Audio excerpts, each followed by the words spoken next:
నమస్తే, welcome to టీవీ20. Guntur జిల్లా పొన్నూరు నియోజకవర్గం పెదకాకాని మండలం వెనిగల్ల గ్రామంలోని సుందరయ్య కాలనీ సాయిబాబా దేవస్థానం యొద్ద మనం ఉన్నాం. దాని యొక్క చరిత్ర ఏంటో తెలుసుకుందాం.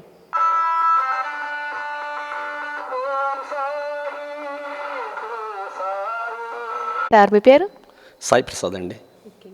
ఈ ఆలయం నిర్మించి ఎన్ని సంవత్సరాలు అవుతుంది సార్? 1998లో ఈ ఆలయం జనచైతన్య వారు నిర్మించారండి.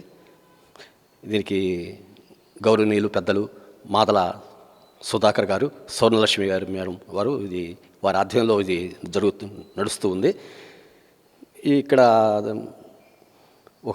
నేను వచ్చి 2004లో వచ్చానండి. నేను సింగర్ని. ఓం సాయి, శ్రీ సాయి, జై సాయి ఆలయంలో నాన్ స్టాప్గా జరుగుతుంది. దాదాపుగా ఇన్ని సంవత్సరాలు నాన్ స్టాప్గా జరగడం అంటే మనకి ఆంధ్రప్రదేశ్లో నాకు తెలిసినంతవరకు ఎక్కడా జరగట్లేదు. ఏదో జరుగుతుంటాయి కానీ ఇంత 2004లో వచ్చాను. అప్పటి నుంచి ఇప్పటివరకు నాన్ స్టాప్గా ఓం సాయి, శ్రీ సాయి, జై సాయి అక్కడ సాయినామం జరుగుతుంది. దీనికి నా కింద కూడా ఇంకా మనుషులు ఉంటారు.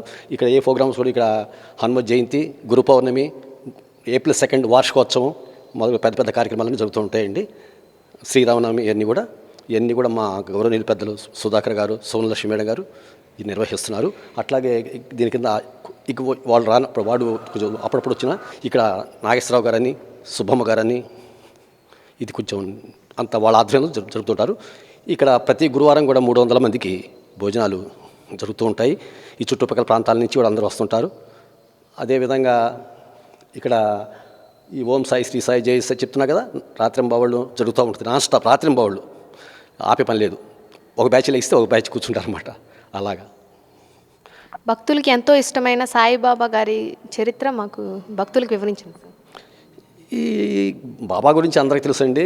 ఇక ప్రత్యేకంగా చెప్పేదేం కానీ ఈ ఆలయంలో వచ్చిన భక్తులకు మటుకు మంచి నమ్మకం. ఇక్కడ ఇచ్చిన వారు కోరుకున్న కోరికలు బాగా నెరవేరుస్తారని బాబా మీద బాగా నమ్మకం. అందువల్ల ఫ్లోటింగ్ బాగుంటుంది. డైలీ మామూలుగా కొంచెం తగ్గిన ఈ గురువారం చాలా ఫ్లోటింగ్ ఉంటుంది. నిన్న గురు పౌర్ణమికి అయితే అసలు అట్లాగా ఉంటుంది. అలాగే 2 పూట్ల హారతి కూడా నేనే చదువుతానండి. మధ్యాహ్నం 12కి, సాయంత్రం 6కి 2 పూట్ల హారతి నేను చదువుతాను. అది కూడా నేను కూడా చేస్తుంటాను. సుమారు ఈ ఆలయానికి దాతలు ఎంతమంది ఉంటారు? దీనికి లేదండి, ఏదైనా ఇప్పుడు అన్నదానానికి ఎవరైనా వస్తే తీసుకుంటారో దాన్ని ఉపయోగిస్తారు. కానీ వాళ్ళు ఇవ్వకపోయినా కూడా వీళ్ళు అన్నదానం వాళ్ళు సొంతంగానే నిర్వహిస్తుంటారు. ఏదైనా భక్తులు ఇస్తే తీసుకుంటారు తప్పితే ఇవ్వమని డిమాండ్ చేయడం కానీ అసలు ఎవరిని కోరటం కానీ ఇక్కడ ఏమి ఉండదండి. అసలు అంత అవసరం లేదు, అంత చేయరు. అట్లాగా ఏదైనా భక్తులు వస్తే తీసుకుంటారు, ఇస్తే అది నిర్వహిస్తుంటారు అంతే తప్ప ఎవరిని డిమాండ్ చేసే పని లేదు. మీరు ఇవ్వండి, కానుకలు భోజనానికి ఇవ్వండి, అది అసలు అడిగే ప్రసక్తి లేదండి. అసలు అట్లా అవసరం కూడా లేదు మా వాళ్ళకి. ఓకే. ఈ ఆలయ అభివృద్ధుల గురించి ఎవరైనా అడగాలనుకున్నారా మీరు దాతల్ని? లేదండి, అంత అవసరం జనచైతన్య ఈ సంస్థకి లేదండి, అంత అవసరం లేదు. దేవుడి దయ వల్ల అసలు వాళ్ళకి అవసరం లేదు.